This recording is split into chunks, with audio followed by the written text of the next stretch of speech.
I had the best experience at Vinyasa Yogashala.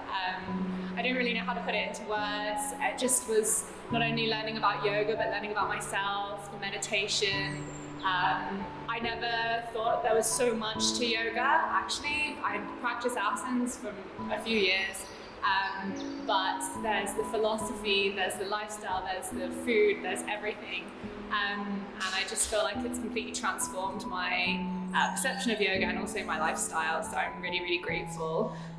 The teaching here is fantastic, like from Tanu's calm voice in meditation to the debates we have in philosophy, anatomy, the way she described and used props was fantastic. 𝗪𝗓, I can't say enough about his teachings. He's a fantastic teacher. He goes slow enough and in depth enough to really fully understand each posture. And then the Vikas and Vinyasa, you just get that flow. That his flows are great. It's a workout, but it's also, you get to understand why we do each position.